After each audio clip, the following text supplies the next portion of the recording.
So, His Holiness was born and raised in a rural farming community in North Dakota, USA. His first encounter with ISKCON was in 1972, and in 75 he came upon Srila Prabhupada's books, started chanting, visited the temple, and became a part of the Hare Krishna movement. And he received initiation from Swami Prabhupada in June 1977 in Gainesville, Florida.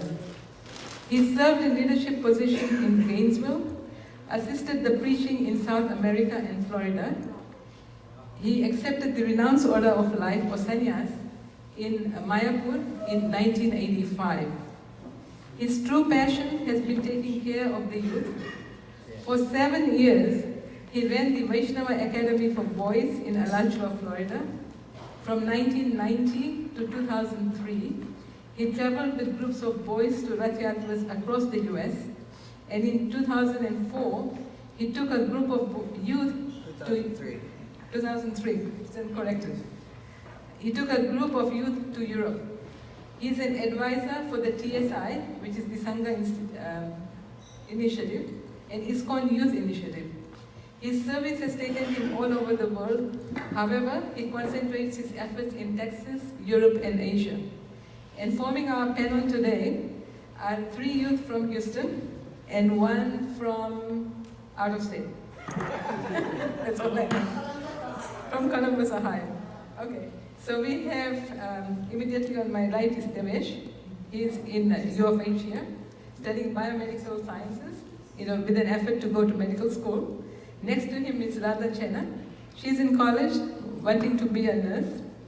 Next to him is Rahul, and he's in middle school, getting ready to go to high school. And next to him is our only local representative, Hannah. And she has joined the Krishna Consciousness Society here for the last 5 months, and she's really progressed nicely. So we are very happy to have you all. And His Holiness Ritajaya Swami will be moderating this panel. Thank you. Please help me welcome them all.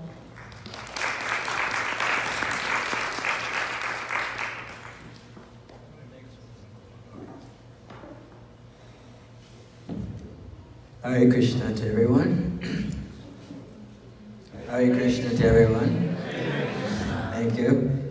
I'm very happy to be here on behalf of the I don't know, so we always say second generation, but I think it's like 4th or 5th, because we've been around for 50 years, so we have many different generations of youth.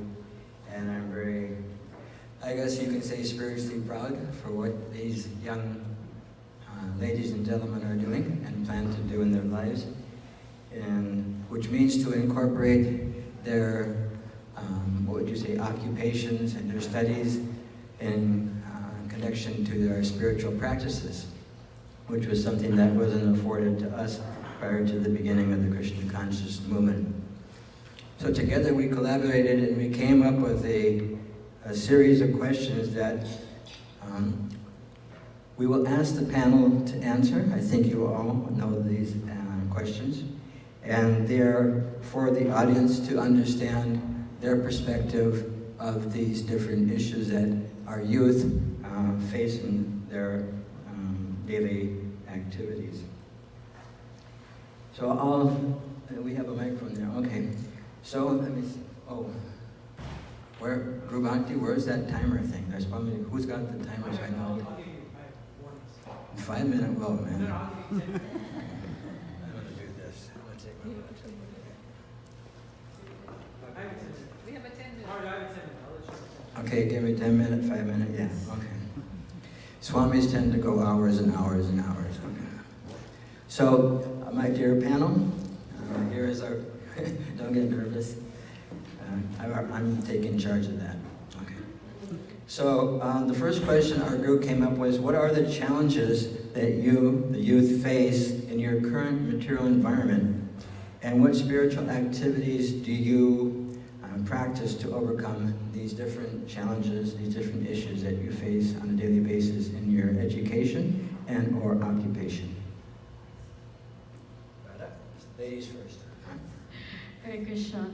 So, as an Indian child, being brought up in an Indian household has, I've been expected to excel academically in all of my subjects, and also being surrounded by like-minded peers, you know, I have been expected to do great in my academics. So that has also caused a lot of strain on my mental health, so to say.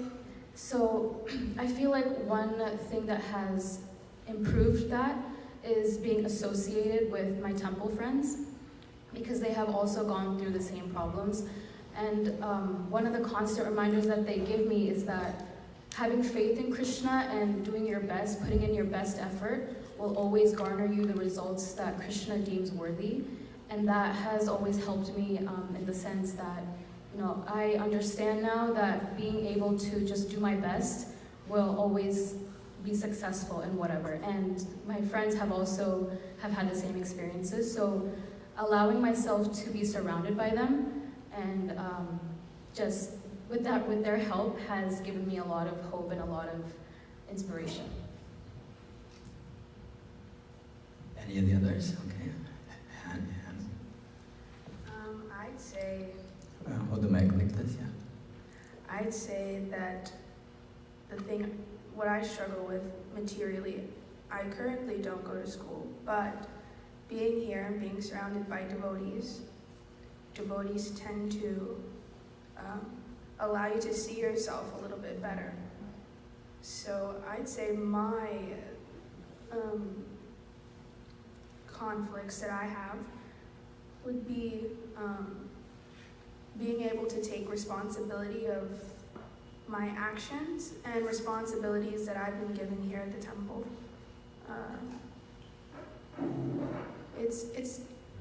It's not easy because you have to make changes very fast, but it's also a really good thing for your spiritual life because you're excelling at a very fast pace.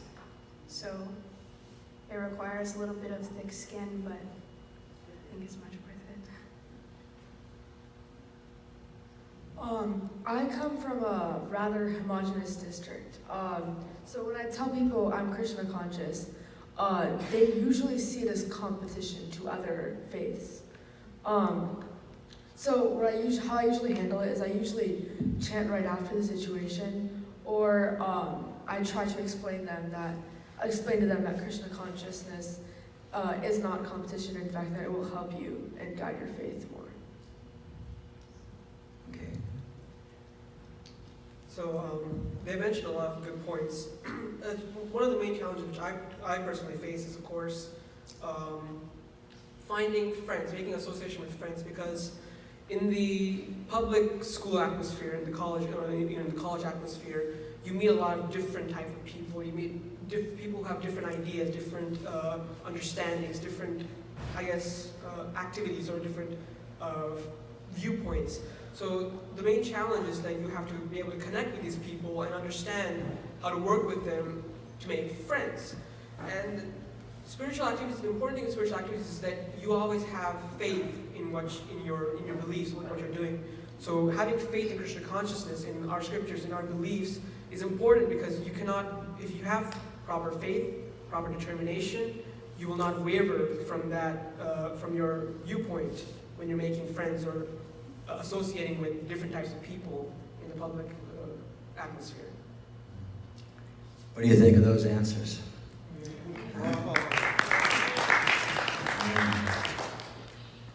Hannah is 18, 12, 19, 18. They're all, one's almost a teenager and the rest are teenagers. A little appreciation. Oh, they told me you were 12. They told us you were 12. Okay, we have 14 here. Okay. That's a no-no. Never make it. See, when you're young, you want people to think you're older, and when you're old, you want people to think you're younger.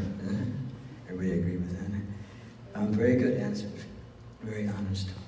So our second question to the panel is, how do you deal with the pressures of society, the society you hang out, among your youth peers that are contrary to your religious standards? And how do you deal with those different issues? And we'll go from youngest to oldest. In the school environment, there's usually only 2 of the regulatory principles broken. No meat eating and no intoxication. Intoxication with the vape epidemic. And the best thing you can do in that situation is simply not acknowledge people who do it. That's something that's more accepted in society as not a good thing. However, with the no meat eating, it's a little bit more hard to just because that's less accepted as a bad thing. So it'll give off a bad vibe if you're constantly shunning everyone away. So you just have to kind of hold your ground and just say that you eat it for because you think it's impure. So.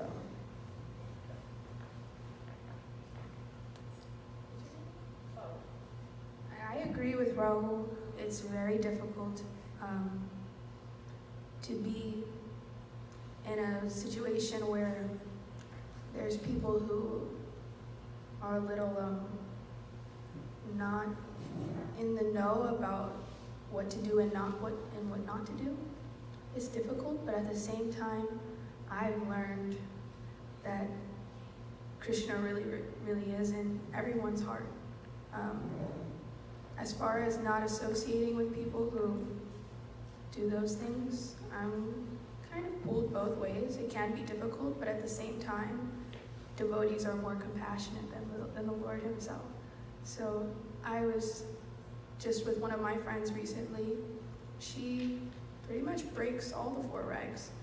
And one day of coming to Mangal Arati, one day of chanting Hare Krishna, and rather than pick up something that she's used to, she became vegetarian, and one day she chanted Hare Krishna rather than pick up the substances that she was used to. So Krishna's in everyone's heart, and I feel like if we just share what we can and they take it, then that's great. And if they don't, then maybe avoid their association a little bit more or keep trying.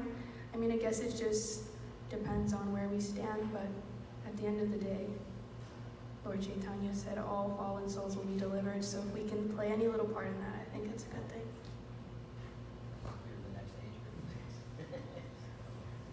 So going off what both of them have said, personally, especially when you get into college, the idea when you get into college is you have a little more freedom, I guess you can say. There's constraints in high school or middle school and so on, but when you get into college, you have a little more freedom to do whatever you want. One, because you're 18 usually. Most people are 18, so you're legal age. And second, you're also out, so it's more freedom. So that's a struggle which many people will face, where your college friends who are not necessarily religious or following some sort of religious principles, I guess you could say, they want to do things. The main one being meat eating and so on, but also actually like clubbing and things like that, which we're discussing.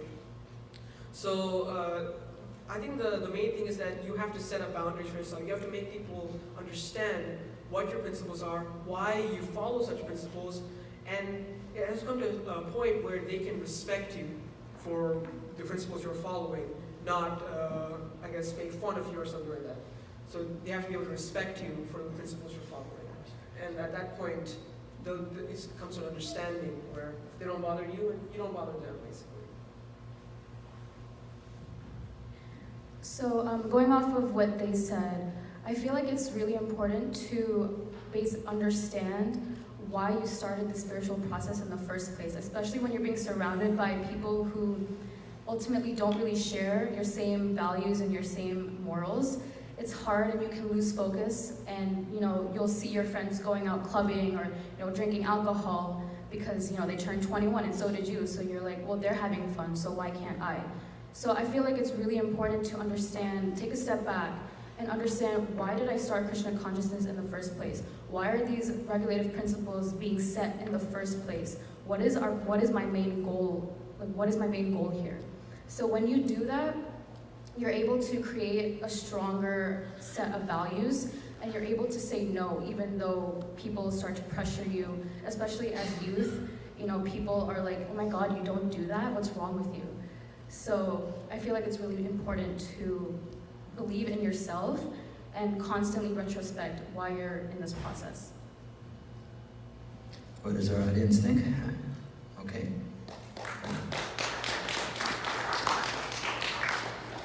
Our third question for the panel is, we go with a little personal for them. And we're going to ask them, have you had any personal experiences that have led you to search out spiritual guidance within our community? And how did that advice help you with these previous questions that we asked? And we can go from oldest to youngest this time. As a child, I guess I've always struggled with keeping up with staying consistent with my sadhana. And I think when I was around 10 years old is when I got close to Giriraj Swami Maharaj. And ever since then, he has been encouraging me and constantly keeping me up to date with my sadhana. And I feel like that has helped me a lot, because chanting has always been a personal hardship of mine, because especially staying focused and dedicated to it is difficult. So whenever I approached Maharaj about the situation, he would say, just chant the minimum rounds, and he would check up on me via email, or every time he visited, I would make it a point to go and talk to him and share my progress with him. And as a Maharaj who was constantly traveling and busy, I felt like he cared about me more because of the fact that he was traveling, yet he allotted time for me whenever he could. So having someone to hold your hand step by step, every step of the way, just really helped me, and it taught me that chanting and keeping up with your sadhana is one of the most important things. So yeah.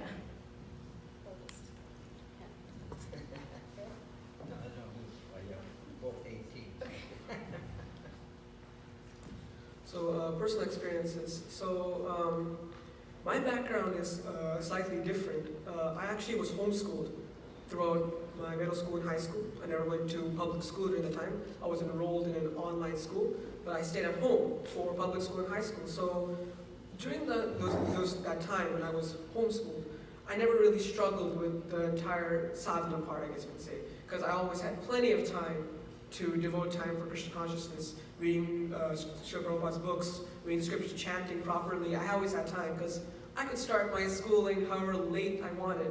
I could be doing my sadhana until like 10 a.m. in the morning and start school. The last 2 years, now that I'm actually in college, you realize how much less time you have. You have to go in the morning to classes, and you have homework to finish after those classes, and reading textbooks, and so on and so on. You realize how much of work there is compared to, and how less time you actually have to do your sadhana, chanting, reading, so on. So that's the main personal experience that I've had. Now coming to the realization on how much struggle I've put in to make sure I'm maintaining my sadhana properly, and at the same time doing well in school, properly concentrating on the subjects and so on. And biomedical sciences, lots of science classes, it's not always easy. So that's personal experience, and I have to admit that my spiritual master has helped me a lot in guiding me, making sure that I'm doing my sadhana, I am properly conducting myself, even if it's a little bit of struggle. He's very lenient, and he's telling me that, he always tells me that you have to properly, time myself, set up proper scheduling on when to do spiritual activities, when to do material activities, when to study, and so on. So that's how I've taken assistance to spirituality. I think I take assistance every day. I don't think I do take assistance every day from other devotees. My schedule on a daily basis is very filled. So if I miss one thing, my entire day gets delayed. And it's very hard to keep up with. I have a lot of responsibilities here at the temple. Even though I don't go to school, my day starts at 3 a.m. and I hit the bed at 9, and the whole day is filled. So whenever I'm not in the proper mindset, all of these responsibilities can be a little bit overwhelming. So I've got a lot of devotees assist me in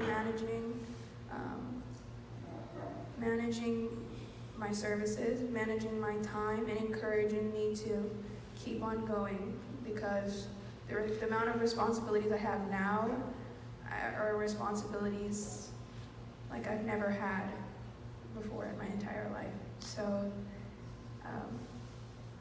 I think that devotees help a lot with helping me manage, the material, not really, the material things that I have to do throughout the day, and keeping me grounded with my spirituality. So I ask for assistance from them every day, but it's working thus far. So I have a personal story. So there is, in middle school, I guess you could say, you can't really do much if someone's not the nicest to you. So someone is repeatedly calling me derogatory terms and is being rather racist. So I've gotten into this routine, so to speak. First thing I'll do is I'll chant the Maha Mantra, because I know if I don't do that, I'll lash out, and I don't want to lash out, because that's gonna bluff a lot of things. And then I try to think of an appropriate response, addressing the problem, but while not being rude or mean at the same time. And then I just try to let it roll down my back. I find advice based off of books or advice that has indirectly come to me. Okay.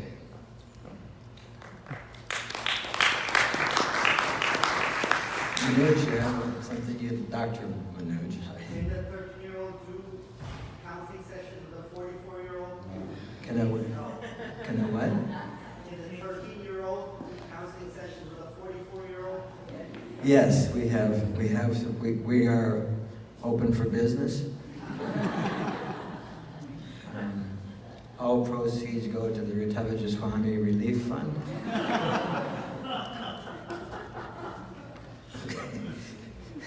Okay, on a serious note, we have a few more questions, and then we're going to open it up to the greater audience here. Just one thing I'd like to mention. Okay, maybe I'll mention that later. Now, I see this is almost all the adults here, so our fourth question, okay, anybody here not an adult? Okay, so anyway, this was meant for their peers. So, so all of you, maybe we should have number 5. Yeah, I think we had a question of what advice they would give for the other youth of the community that are facing similar challenges, but since there's no other youth in the audience to do this, but maybe we'll make a point to meet with the other youth somehow. Yeah, we can do that. So we'll go on to the last question, and that is, within our current ISKCON society, we find that most of the parents have immigrated from India, and their children are born American, living with Indian cultured parents.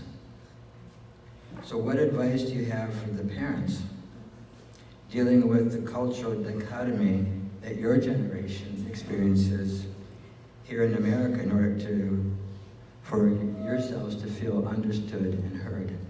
A lot of times there is the generational gap. The parents think they know what the kids are doing, and the kids doing so many things that they don't. If you ask any of the youth of ISKCON, one of my students, when I was a Gurukul teacher, last year, he said he counted them up, and I raised over 150 teenagers. From the time they were around 12 to 17 years old, I had done that through my life. And so I told them, I said, when I was a teenager, my parents maybe knew 15 to 25% of what I was doing. How much of what you were doing did I know? Oh, Maharaj, you knew so much what we were doing. And I said, He goes, well, actually, about 15 to 20%. And so the thing is that there's many ways to view that. And this is what we want to establish here, is a level of communication between the parents and their, especially when they hit teenage. When they're little children, you can just say, I'm your father, I'm your mother, that's why. But when they're teenagers, you really have to understand why. So this question again, I'll repeat. I don't know why I think it's doing that. Within our current ISKCON society, especially the Indian-based society, the parents have immigrated from India. Their children are born American and living with Indian cultured parents. So what advice does this, our panel have for the parents dealing with the cultural dichotomy that these children's generation experiences here in America in order for them to feel understood and heard, which is a very, from our psychiatrist team, was a very important point that was brought up. So we'll just go from that end to this end, or this end to there, okay? So this answer is going to be really extremely biased because we're all youth and none of us are actually parents. So, but I can speak from personal experience only. As youth in the current modern era, because of the influence of social media and so on, we think we know what's best for us. We always think that, oh, we know what's right and what's wrong. And I'll admit, most of the times, majority of the times, that's wrong. We don't know what's right or wrong. We haven't necessarily experienced everything in the world to understand what's right or wrong yet. But I think the idea is, and I'm speaking from personal experience, is that the parents need to discipline the children or make sure that the children understand what's right or wrong from the fact that they have experience. And not just experience from actual experience in the world, but also from the scriptures, from the spiritual point of view as well. If the parents are able to instruct the children spiritually on why something is wrong or something is right in the real world, that will help the youth be able to function more properly and discern what's right or wrong in the real world when we actually get out into the real world. So that's what I think. Yeah, I agree with you. But also, I feel like parents should be more forgiving and understand that we're brought up in a time that is completely different from their own. You know, so the expectations that their parents placed on them should differ from what our parents place on us, because we're brought up in a different time with, you know, social media and different values and different social norms. So disciplining the kids with love and affection, I feel like, is very important. Obviously, you know, when they're a child, as Brother Marj said, you say, I'm your father, so you better listen to me. But when they reach to a point when they're a youth, they struggle between, you know, what's right and what's wrong. So you want to be able to have them come up to you and tell them what's on their mind, because if not, then, you know, they can fall down a dark path and, you know, the parents may not even know about it. So basically building that relationship with them with trust, love, and affection, they should be able to come to you knowing that you'll be able to solve any problem, you know, they have with trust and love and respect. Yeah, this is, as has been said previously, this is going to be very biased as I'm a kid. But I think the first thing is don't make decisions, unless it's about spirituality, anything material, don't make decisions for them. I feel like that'll do two things. Let me rephrase that. Don't make decisions for them unnecessarily. So about extracurriculars, don't make decisions about that. Unless you feel like you really need to step in, do not make a decision. So if they want to play football, they want to play baseball and you want them to play basketball, then let them play baseball. If those are the decisions that are there to make, because those are the decisions that they'll think of, and they'll feel more inclined to tell you stuff. That'll push you closer to your children. And don't discipline your children just to have an edge of control. If you need to make a fair point, then do so. I have no problem with that. But if you're just doing something to make control, then, as I said, it would be biased. If you're doing something just to show control, it's just not going to work out. They're gonna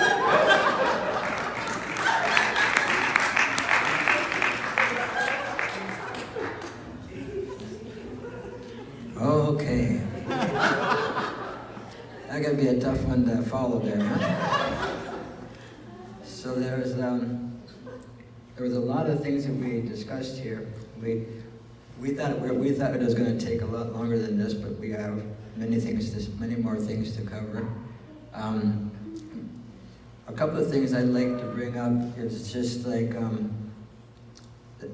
little sense of appreciation for the maturity of these youth that they've shown in this panel discussion. I don't know, do you all agree with that idea?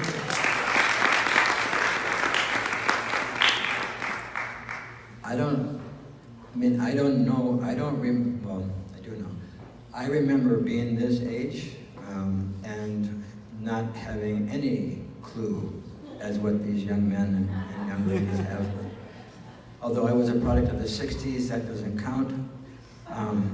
So the fact that they have this much of thought going into their studies, going into their careers and stuff like this at this time of their life is quite impressive.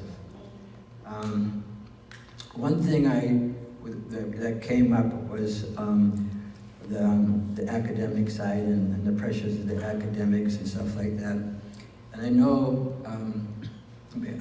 I dropped out of college to join the Hare Krishna movement. I don't feel bad about that I had lost my college degree, because we have this Hare Krishna movement now. That was well worth it in my estimation. So now I call myself a TED-educated fellow. I watch TEDs. And that was given to me by one of my students like 15 years ago. So one of the TED that I watched was the former freshman orientation, the dean of orientation for Stanford University in California, which probably one of the top 3 universities in America. And she said that to just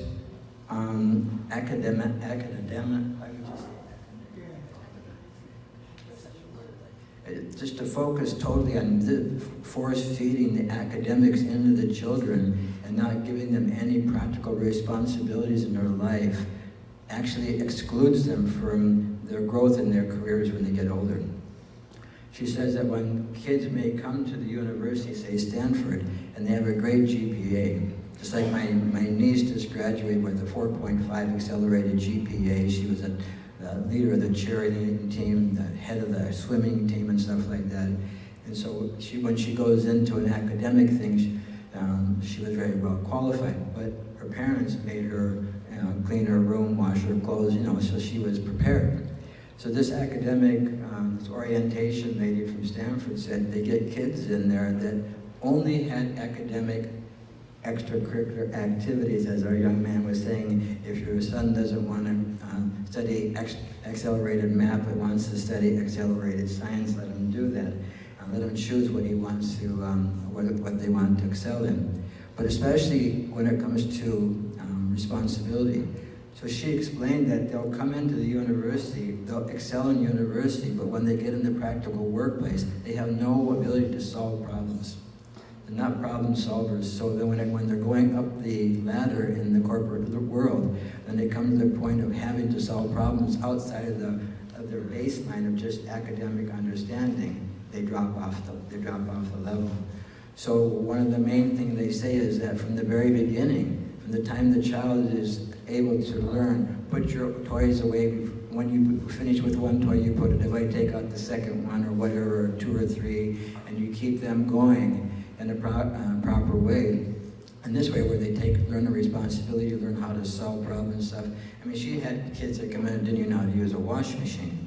Didn't know how to wash their own plate and how to clean their own room and stuff like that. And this was one of the things they brought up. And another thing that I'd like to bring out, which some of these children, the point is that, and that was also brought out in the psychiatrist thing, is that don't think that that our children, just because we're Hare Krishnas or this or that, or we're Hindus and we don't do these things, that they're not being exposed to it and they're not being challenged by it. And the idea is learn how to hear. Learn how to hear, learn how to see the symptoms. Our psychiatrists, they gave, like, I guess you have to say Dr. and Mrs. Kapoor, I don't know which one. There was a lady, Kumar, the lady psychiatrist, was saying that you had to listen to the children, had to see the symptoms and stuff like that. And having raised and been involved in the education of so many children, these things stand out, and you nip them in the bud, and it makes a big, big difference. And so, another point, which is the point I'm leading up to, any of you heard of TSI, ISKCON's program called TSI? The Sangha Initiative, TSI, the Sangha Initiative. This is a program organized by our youth of our society, and the Sangha Initiative is 16-year-olds to 30-year-olds. And last year, for the last several years, somehow or another I got involved. I guess I'm a Hare Krishna kid still. And last year we had 175 youth.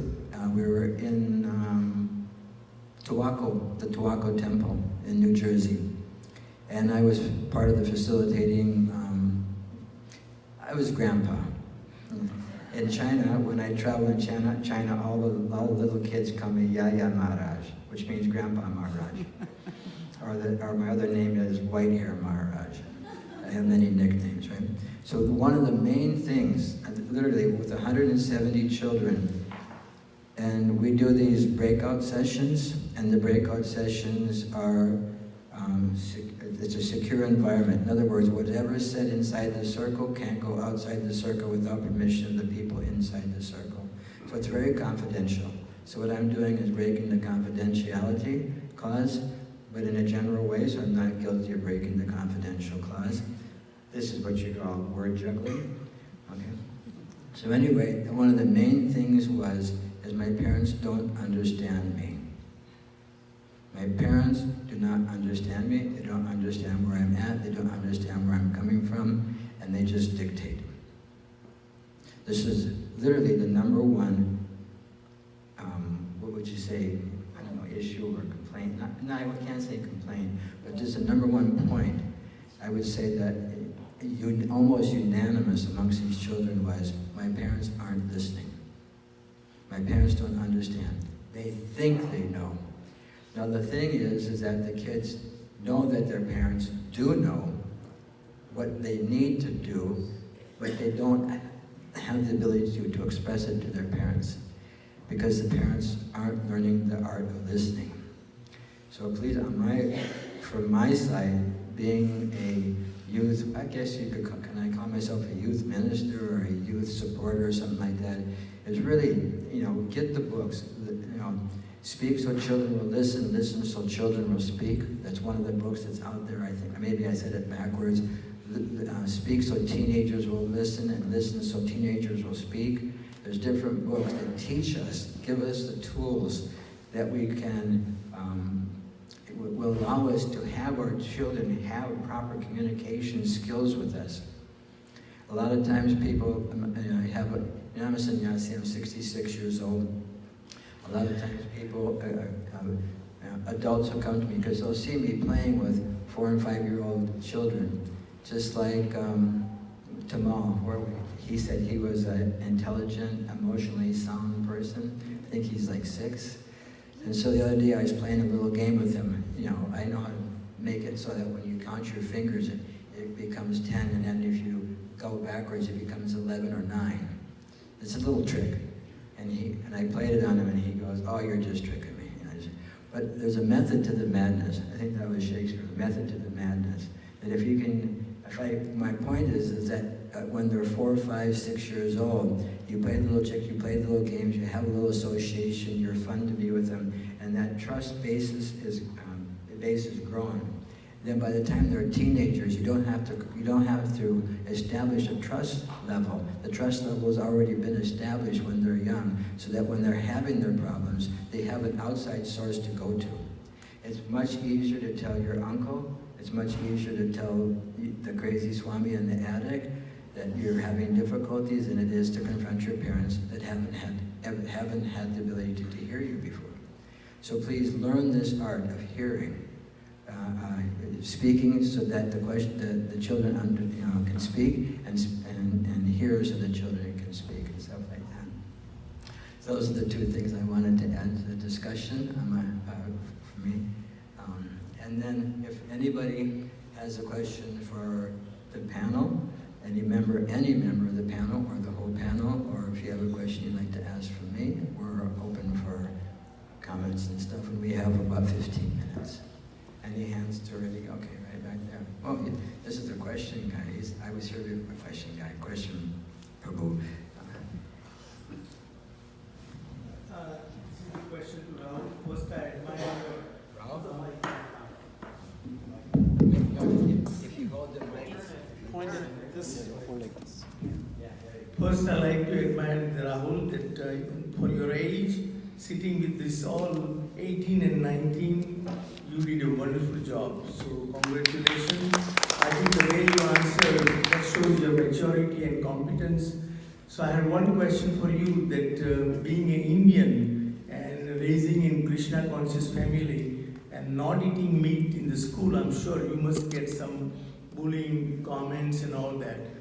That hurts your feeling, and do you share with your parents?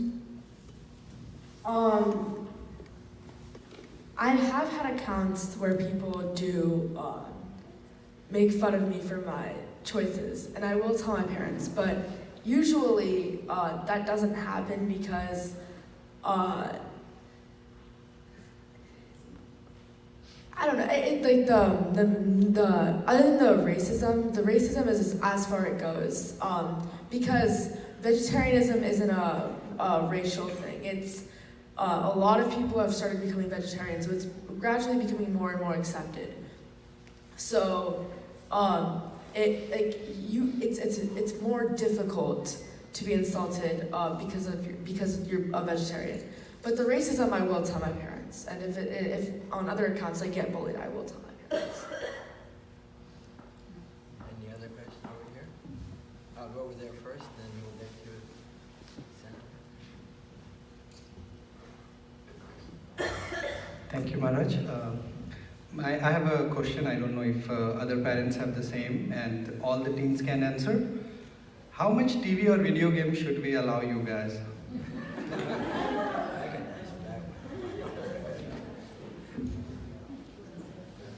How much video games should you allow your children?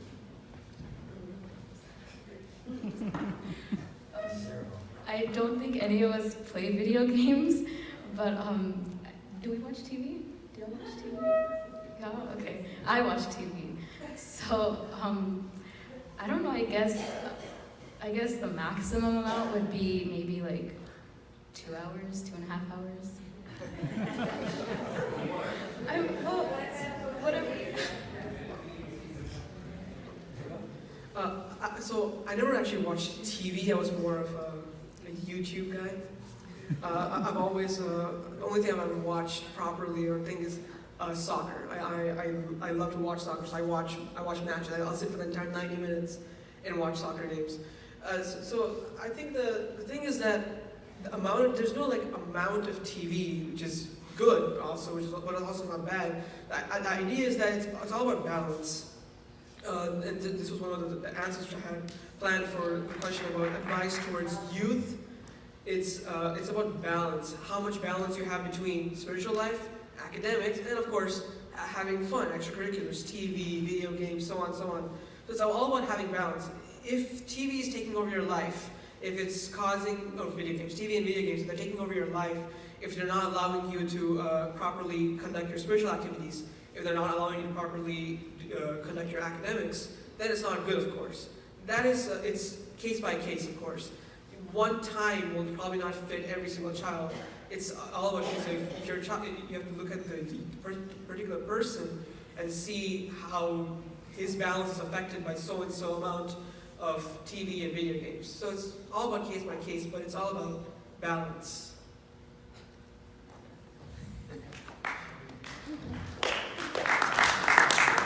A little honesty there, right?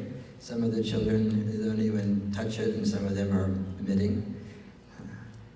I always say it like this: no videos, no TV, no social media, nothing like that. Oops, I guess social media is a different thing, right? Until they sneak out and do it with their friends, right? Until they're, because there's scientific studies that show that if a child, up until I think somebody can correct me, you're all doctors, but a screen in front of a child up until the age of 5 is, what, up to David, doctor?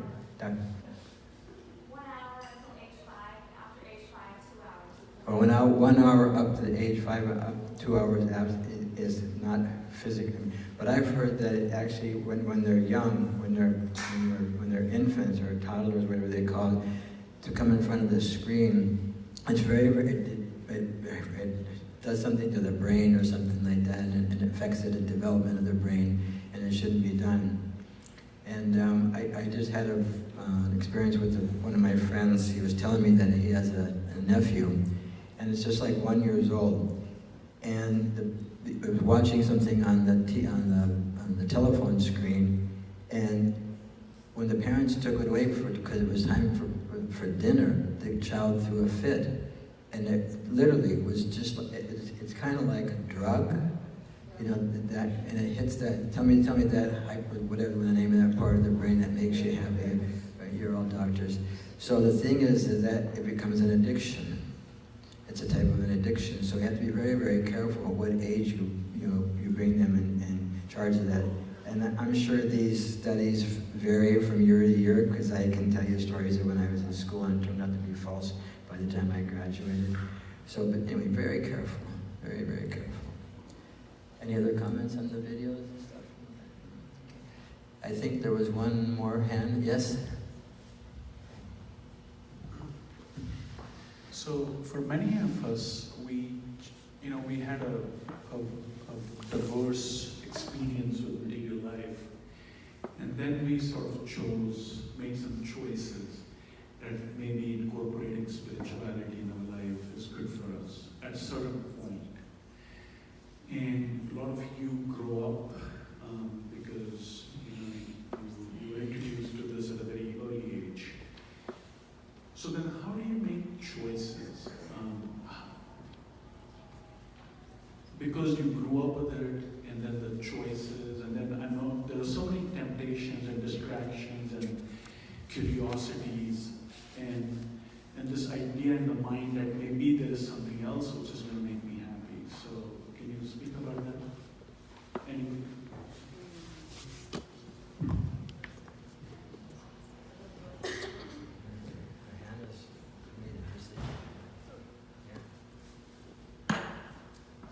This question was directed towards people who grew up in Krishna consciousness.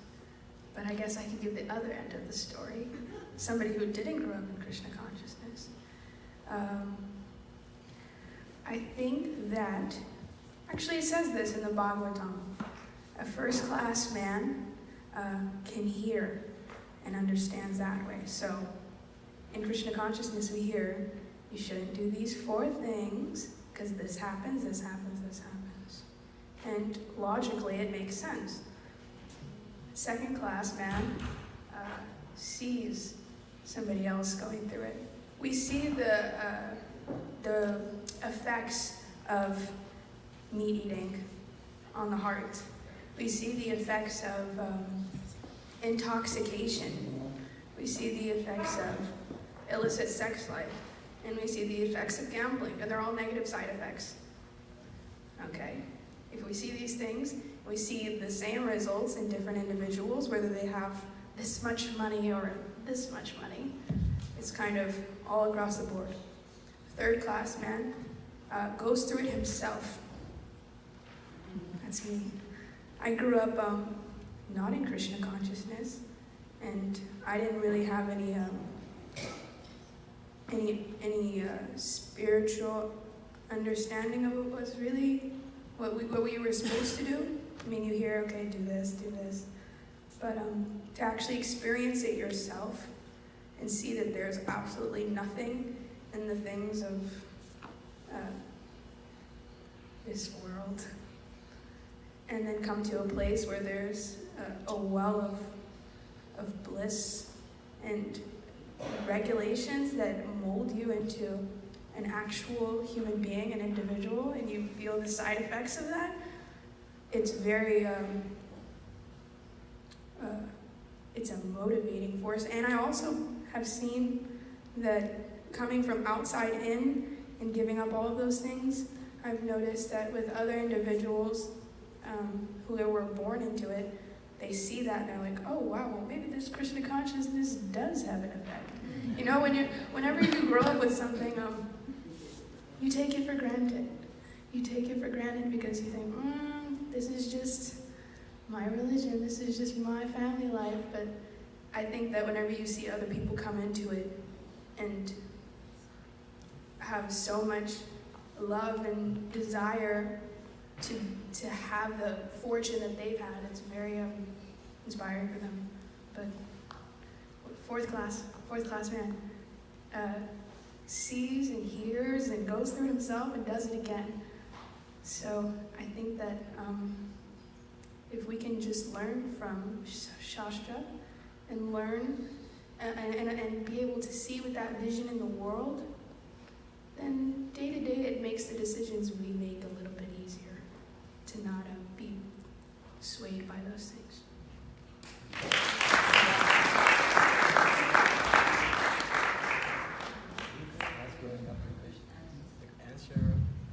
Oh, okay. So, as growing up in Krishna consciousness, like Hannah said, you know, you do feel like, you know, you've always had this, and so you do take advantage of the fact that you have parents in Krishna consciousness, and you don't really value it as much. But I feel like being open with your parents is also a very helpful thing to have, because they have also experienced what you're experiencing, maybe not to the same level, but they do have experience. So having that guidance from elderly people or people who have had the same experiences that you have, and talking it out with them, I feel like can help you make a judgment, make the right judgment, know the difference between what is right, what is wrong, what is morally correct, what is morally incorrect. So having that interaction with people and understanding points from different viewpoints, basically. So from different perspectives, and if you understand the fact that there are negative side effects, there are positive side effects for every decision that you make, it will, you know, kind of boil down to the point of, you know, what is the right decision to make, what is not.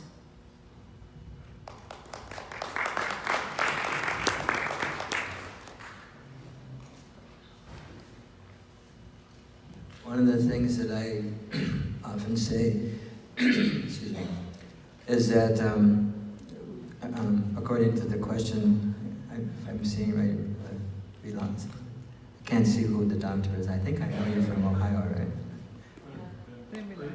What? Yeah. He helped me one time when I broke my nose and knocked out my front teeth. Anyway, I often tell how many of you are members of the Hare Krishna movement, or by congregation or by initiation? How many here that are present are like this? Okay, so a few. So I always say that our children are born into Krishna consciousness, right? But they haven't joined yet. They're born in the Hare Krishna movement. They follow the rules and regulations of the Hare Krishna movement, just as I did as my parents did. And so at a certain point, something has to ignite their spiritual, there has to be some kind of catalyst or some kind of fire or some kind of spark that opens up the desire to actually, I don't want to say join the Hare Krishna movement, but join or be more of a participant in the actual process of Krishna consciousness, rather than just being my lifestyle. And once they do that, then they definitely come alive. But until then, you can't expect them to be members of the Hare. They're just family members of the Hare Krishna movement. And there's a big difference between those two. Any other questions? We have a couple more minutes. Yes, back there. I don't know who's passing on to Dr. Venkat. Ananteshwar. Just had a question for all the kids. Do you guys have any a support system in place, not counselors, not swamis, not brahmacharis, someone who's directly in line with your parents, like who are living the life just like similar age people? If you ever have a question that you don't feel comfortable asking your parents and you think that they may be a better resource because they're totally non-judgmental, you know, they truly care about you as a person, as a spirit soul. So do you guys have that kind of a network in place? I would just be curious to know if you guys have. I do. Actually, I joined the Hare Krishna movement by eating at Govinda's. Not only was the food great, but when I walked in, I met a devotee, and flash forward 6 months later, I live with her, and she is actually the only reason that I ended up living with her is actually because her and my mom had an understanding, a direct agreement with one another. Hannah's 18. She's an adult, but she needs some guidance. And I'm not in the place where, my mom, you know, like I'm not in the place to be able to give her what it is that she's looking for. It's something out of my understanding. And so, I don't know about the rest of the people on this panel, but I do believe that, this is Krishna's world, you know? And he protects his devotees in more ways than one. So there's more than one person obviously guiding my life, but as far as being in direct communication with my parents, yes. And actually I don't think that any devotee, I don't think I've seen any devotee take somebody under their wing, or any ashram take a devotee under their wing without their parents, you know, in agreement. I have heard of some cases where it's there, but as far as here, I know that that's important to the devotees who take them in, and to me myself, you know, them having that relationship. But I do personally, and I've noticed how much it's helped me. Without that, there would be a strain on my family relationship and my spiritual life. And I don't think any devotee wants to do that, so it works.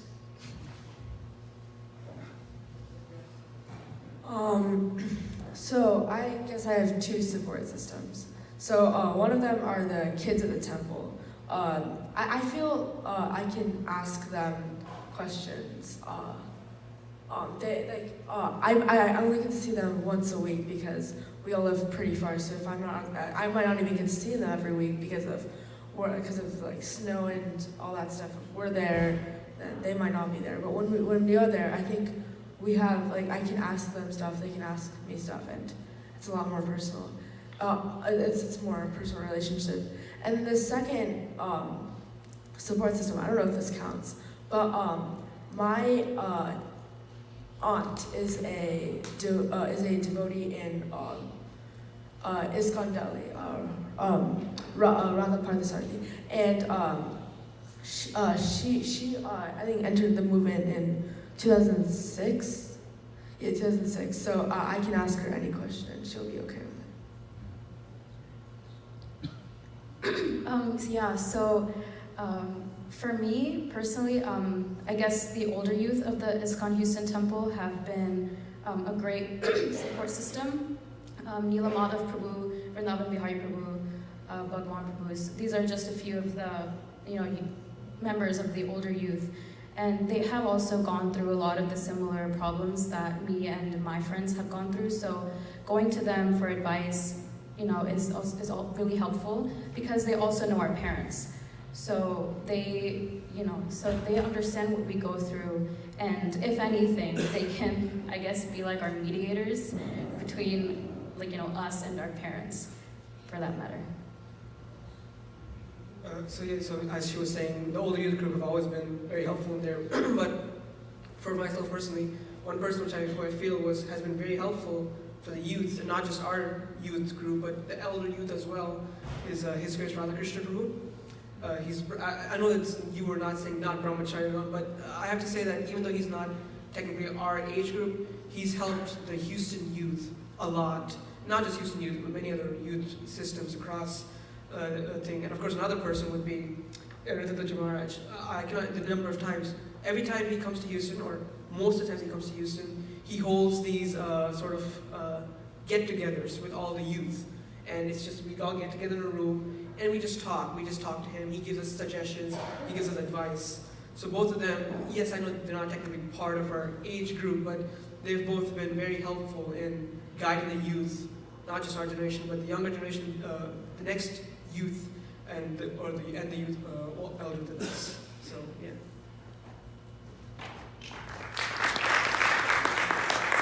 Okay, we're about to be 1 minute over. Thank you all for your kindly allowing us to participate, and please show your appreciation for these young ladies.